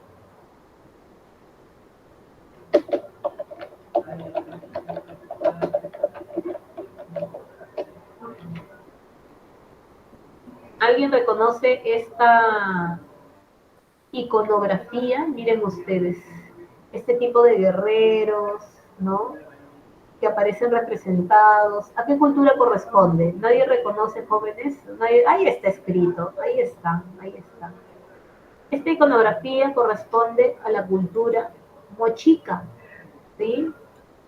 La cultura mochica, ahí está, sí, ahí lo decía. El brujo, traten, chicos, chicas, cuando puedan, hay que ahorrar y hay que irse de viaje para visitar, porque es otra cosa verlo. Esto está en las paredes, jóvenes, de los templos, dicen que es una locura. Yo tampoco he llegado hasta aquí, ¿no? Ahí tenemos, esta ya es una imagen más realista. Miren ustedes, imagínense la época prehispánica ver esto. La gente se espantaba, ¿no? Esa es la divinidad que trae el dios Nailán, el dios Nailán, ¿no? Que era un señor, una especie de divinidad, ¿no? Más allá de un dios, era un señor muy poderoso y muy importante, ¿sí? Entonces este señor vino, civilizó, dejó su cultura, ¿no? Parte de su cultura, y luego se retiró nuevamente por el mar, ¿sí? Y eso sucede con muchos mitos, jóvenes. Recuerden ustedes, divinidades que llegan, civilizan y luego se retiran, luego se van. ¿Qué pasa con ese pueblo que civilizó? Espera su regreso. El mito del eterno retorno, jóvenes, otra vez, retorno, otra vez, repetición, otra vez, ¿sí? Desaparecen, pero la esperanza es que en algún momento van a volver. que en algún momento van a volver a aparecer, ¿no? Entonces, ahí, desde esa época dice, la gente del norte está esperando la vuelta del dios, del señor Nailam, ¿sí? Ahí tenemos entonces el mito de Nailam, que es de la costa norte. Tenemos mitos serranos, ya de la sierra propiamente dicho, ¿no?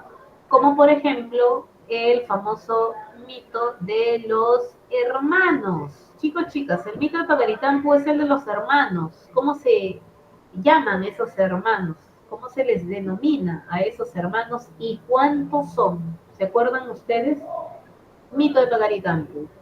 Muy bien, Grecia, muy bien, Diana, muy bien, Angel, efectivamente, ahí está, Miguel Adriano, Diana, Lucero, los hermanos Ayar, que son 4, ¿no? Que salieron de un cerro sagrado, recuerden ustedes, ¿no? Con la misión también de fundar un imperio, van desapareciendo en el camino, van transformándose en piedra, a uno le sale alas, ¿no? También se termina transformando en piedra, a otro de los hermanos lo terminan encerrando porque era muy peligroso, muy violento en el cerro de donde salieron. Solamente uno va a terminar el recorrido, el trayecto acompañado de las esposas de sus hermanos. ¿Quién es ese hermano? Que solamente llega, el único que llega. Muy bien, en este mito, en el mito de Pateritampo, hay Armanco. Muy bien, Juni, muy bien, Angeli. ¿Sí? ¿Qué es Manco Cápac? Es el mismo, recuerden ustedes, ¿no? Solo que son mitos diferentes. Pero el personaje es el mismo. Ayarmanco, Manco Cápac. Muy bien, Juni. Ayarmanco, que es el que llegó, Ayarcachi, Ayarucho, Ayarauca, no lograron, pues, continuar el trayecto, pues, se convirtieron en piedra, como hemos dicho, ¿no? Etcétera, etcétera. Entonces, Cachi, Puchu y Auca harían referencia precisamente a 3 elementos importantes también de la alimentación andina. Cachi, jóvenes, ¿alguien sabe cómo se traduce Cachi? ¿Cuál es el significado de Cachi? Hay que echarle más cachi a la comida. Muy bien, efectivamente, sal, ¿sí? La sal, jóvenes, es un elemento bien importante dentro de la historia de la humanidad, no solamente nuestra, ¿sí? Ahí está Ayarcachi, por ejemplo, sal. Ayaruchu, jóvenes, uchu, otro alimento primordial en el antiguo Perú y hasta el día de hoy. Nosotros seguimos echándole harto uchu a la comida. Hasta hay una marca que ha utilizado. Ají, muy bien, Angeli, Juni, Lucero, Grecia, ají, ¿sí? Ahí tenemos.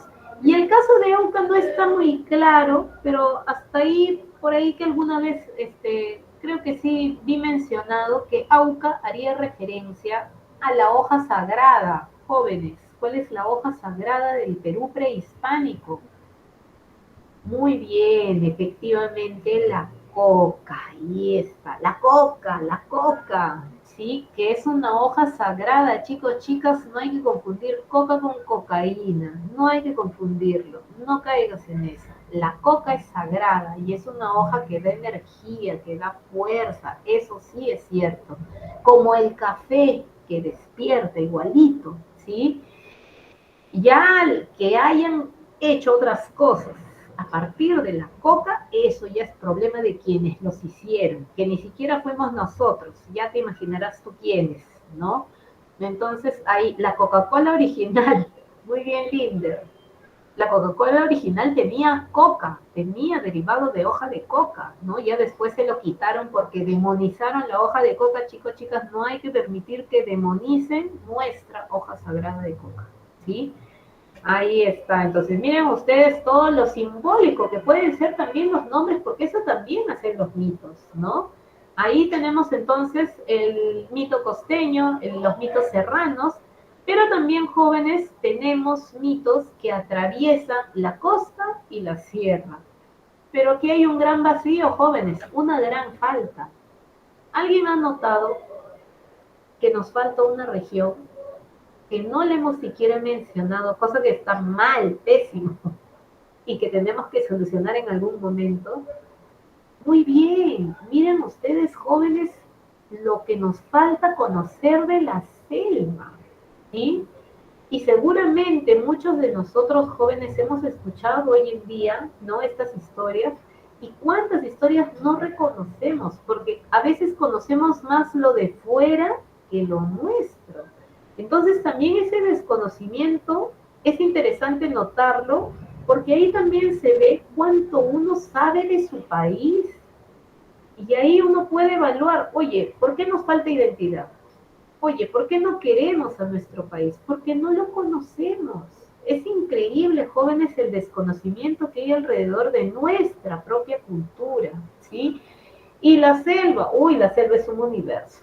Por eso es que es tan complicado revisar el tema de la selva, chicos, chicas, porque ustedes saben cuántas etnias hay y todas esas etnias tienen su propia cosmovisión y todas esas etnias tienen sus propios relatos, su propia forma de entender el mundo, ¿no? Entonces se nos complica muchísimo, muchísimo más el estudio, la situación, ¿sí? Pero es bueno mencionarlo, jóvenes, porque sí hay un vacío que suplir y en algún momento tenemos que, en algún momento tenemos que. Muy bien, jóvenes, voy a colocar un video para recordar, porque yo me imagino que el último mito que atraviesa, ¿no?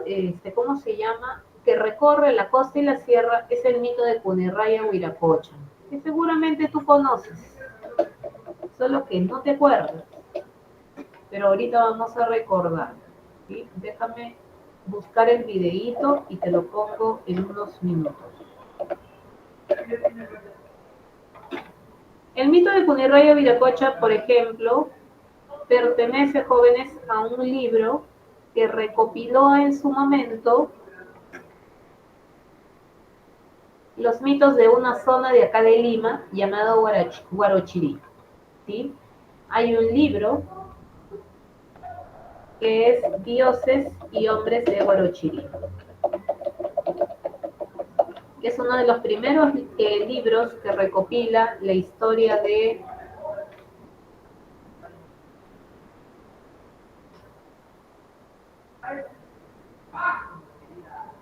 Acá les voy a poner rapidito la portada para que lo reconozcan.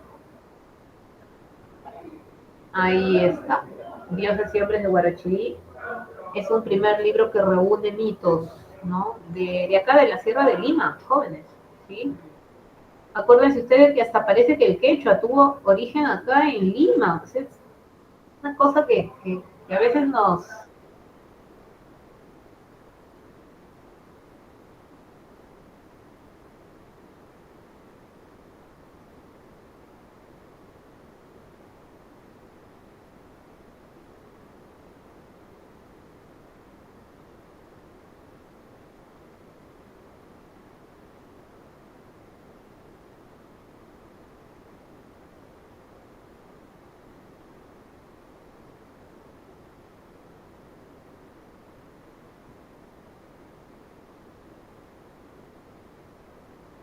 ¿Sí? Me quiere permitir abrir. A ver, un ratitito. A ver, creo que ya abre.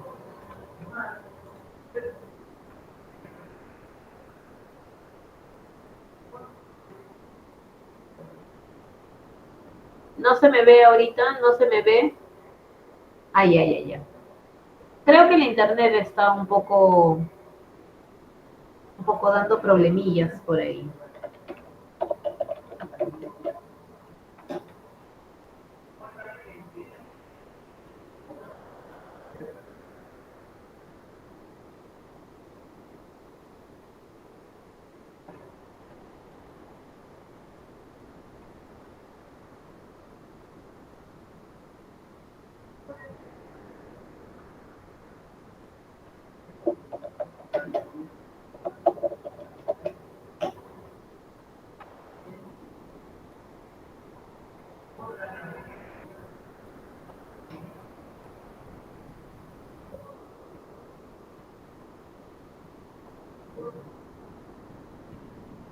A ver, vamos a ver. No aparece, no aparece.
Ay, qué pesado. Soy un bot, o lo que sea. Lo que sea que sea. Y no quiere abrir. No quiere.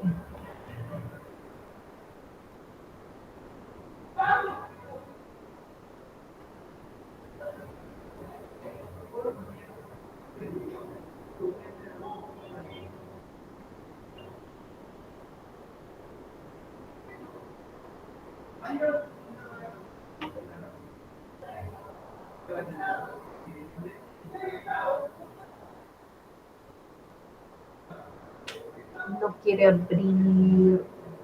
Me dice que soy un buto. ¿Qué cosa será eso? Ya está, ahora sí.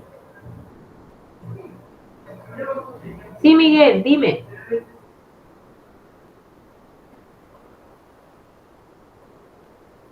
Y no es verdad, no es verdad. Grecia le quiere preguntar algo. Ella me ha dicho, pero tiene vergüenza. Pregunten nomás, chicos, chicas. Hay que aprovechar el tiempo. Profesora, era algo del video, ya no, ya entendí.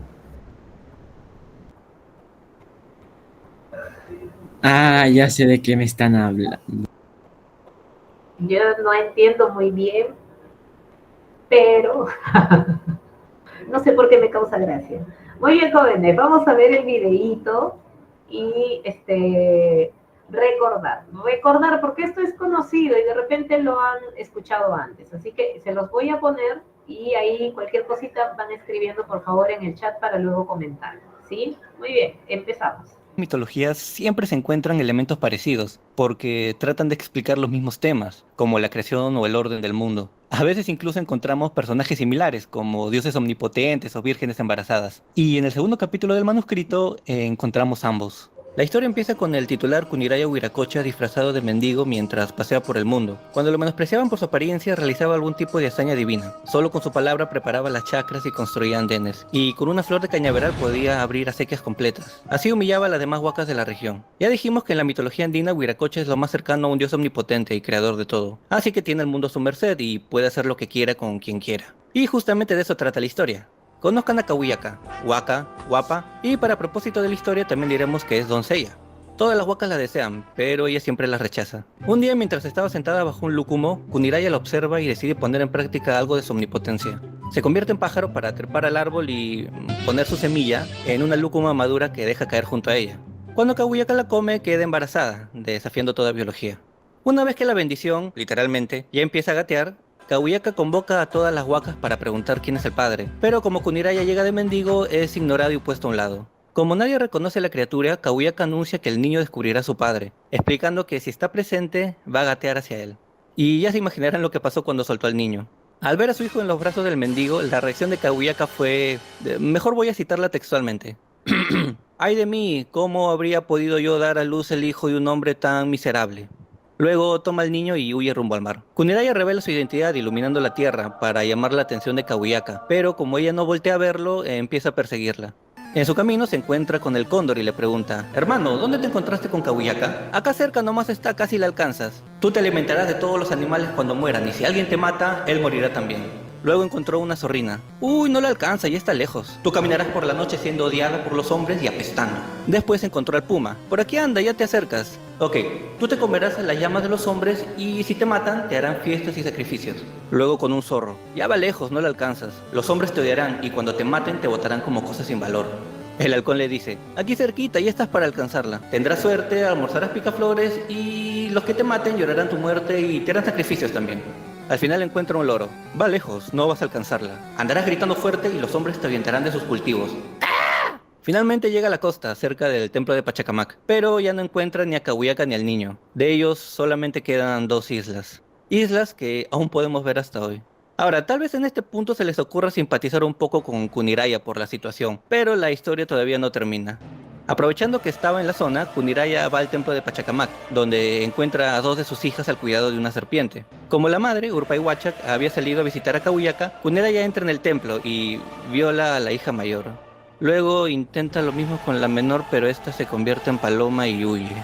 Luego, furioso con Urpaiwachak por visitar a Kawiyaka, fue a un estanque cercano donde ella criaba a los únicos peces del mundo, y los lanzó todos al mar, poblándolo de vida. Las hijas de Urpaiwachak le cuentan la situación, así que persigue a Kuniraya para engañarlo. Solo quiero quitarte las pulgas, Kuni. Y lo sostuvo para lanzarle una piedra encima, pero Kuniraya se da cuenta y se suelta pidiendo permiso para ir al baño, escapando a otras tierras a seguir engañando a los hombres y a las huacas. Lo de Dios omnipotente que hace lo que quiere con quien quiere no era exageración. Puede actuar de forma abusiva y hasta psicópata, pero como le da orden y forma al mundo, sus acciones están por encima de ser cuestionadas. Tal vez a lo mucho decían que obra de formas misteriosas. Y Kawiyaka representa el estar a merced de una voluntad omnipotente. Pero, aunque su final puede parecer un castigo, en la mentalidad andina convertirse en piedra era considerado una forma de trascender y perpetuarse. Por eso Kuniraya enfurece en el templo de Pachacamac. Kawiyaka tuvo éxito y ahora está fuera de su alcance.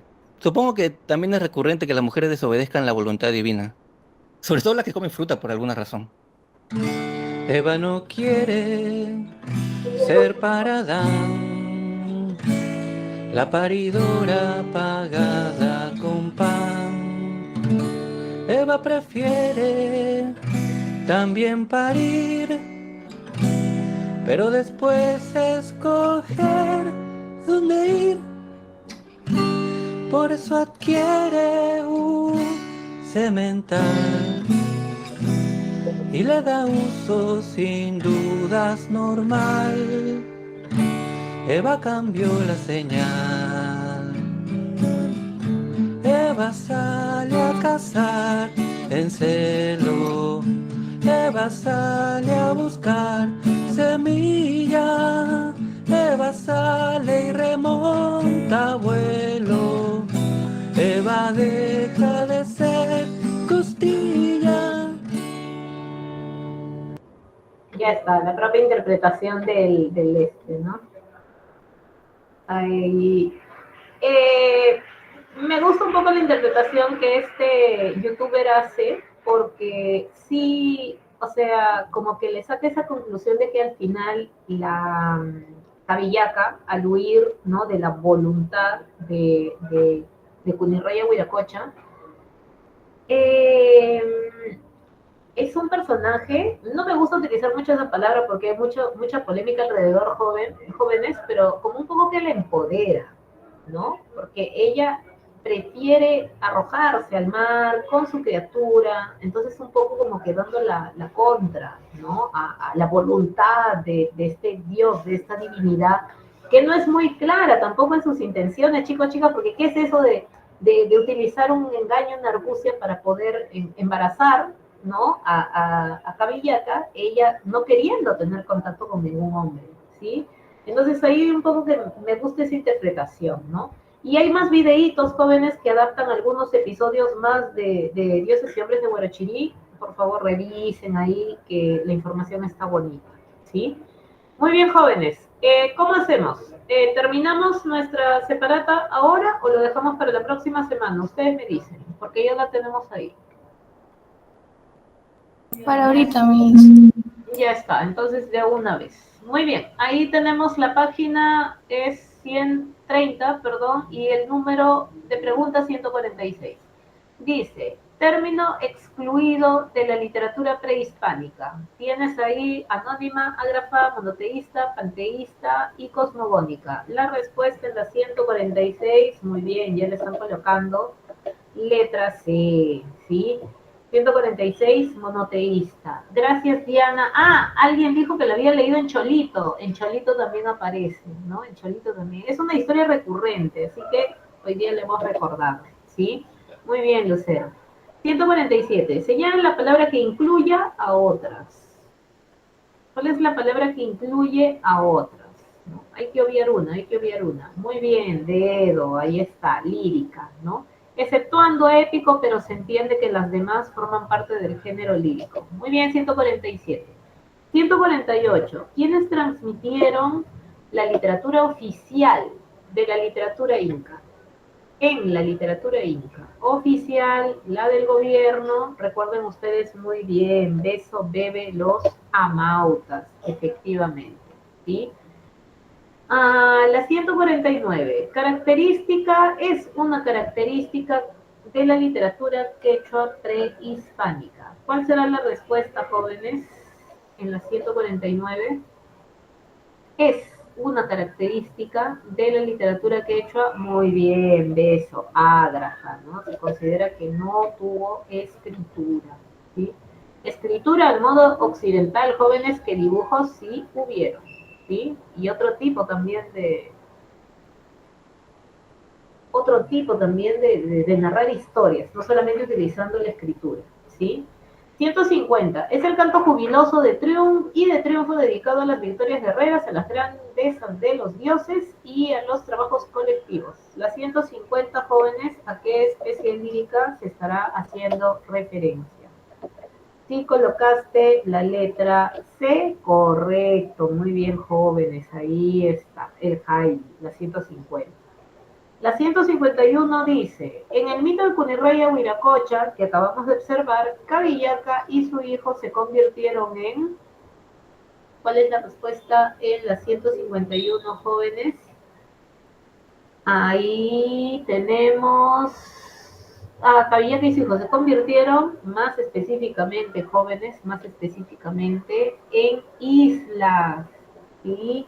No se olviden, islas de piedra, es verdad, pero en islas, ¿sí? Y la piedra sí era un elemento importante en el antiguo Perú, ¿sí? Ahí hay toda una cosmovisión bonita respecto a lo que es la piedra. 152. El relato sobre los hermanos Ayer se encuentra dentro de la obra Suma y Narración de los Incas. Jóvenes, ¿a quién le pertenece ese texto? A ver. Ya. Suma y narración de los incas, jóvenes, no es del Inca Garcilaso de la Vega. Del Inca Garcilaso de la Vega es otra obra. Del Inca Garcilaso de la Vega es Comentarios Reales. No te vayas a confundir, ¿sí? Suma y narración de los incas es de Juan de Betanzos. Correcto, los que colocaron letra C, ¿sí? Ahí, cuando tengan dudas, busquen rapidito. ¿Sí? El Inca Garcilaso es Comentarios Reales y otras obras, pero no Suma y Narración. Suma y Narración de Betanzos. Vamos con la 153. El relato de Manco Cápac y Mama Ocllo se encuentra dentro de la obra de Inca Garcilaso titulada, ahí sí, no hay vuelta que darle, jóvenes. Ese relato aparece en Comentarios Reales. Ahora sí, letra A, correcta la respuesta. 154. Marque la opción que presenta una característica de la literatura quechua. Una nada más nos piden y ahí la única es, muy bien, letra B, anónima, en el caso de la literatura quechua. Y por último, 155, jóvenes, ¿a qué tipo de composición poética corresponden los siguientes versos? Vuelve que ya no puedo, vivir sin tus cariños, vuelve mi palomita, vuelve a tu dulce nido. La respuesta es la 155, jóvenes, ¿sí? Esos versos le pertenecen a un escritor arequipeño que se inspiró en los jarauis prehispánicos jóvenes. El autor arequipeño es de la época de la emancipación. Época de la emancipación, luchó por la independencia y se murió jovencito. Arequipeño él. ¿Alguien se acuerda quién es el representante de la literatura de la emancipación que nació en la tierra del Misti? ¿Alguien se acuerda?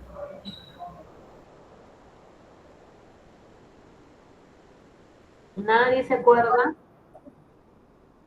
El equipo de fútbol arequipeño más importante tiene el nombre de ese escritor. ¿Alguien sabe? ¿Alguien sabe? Muy bien, Angeli, ahí está, Mariano Melgar. Mariano Melgar se inspira en el jaraui, eso sí, jóvenes, para él componer, ¿qué cosa? Para él componer sus yarabíes, ¿sí? El yarabí melgariano. A él le pertenecen estos versitos: vuelve que ya no puedo vivir sin tu cariño, vuelve mi palomita, vuelve tu dulce nido. No estaban muy lejos, jóvenes, los que colocaron letra C, porque se inspiró en el jaraui prehispánico Mariano Melgar para componer sus yarabíes, ¿sí? Así que no estaban tan lejos los que colocaron letra C. Pero la respuesta es beso, bebe, por favor. Y ya está, terminamos, jóvenes, nuestra separata. Ahora sí, ya estamos correctos en todo. Ya hemos solucionado todo lo anterior y lo de hoy también. Ahora sí, jóvenes, me despido. Nos vemos hasta la siguiente clase, chicos, chicas, como siempre. Gracias por la participación, gracias por los comentarios. Continúen así y ya nos vemos la siguiente clase. Hasta la próxima, Miss. Cuídese. Hasta luego, mis gracias. Chao, Miss. Cuídense. A ustedes, chicos, chicas, a ustedes. Cuídense. Gracias.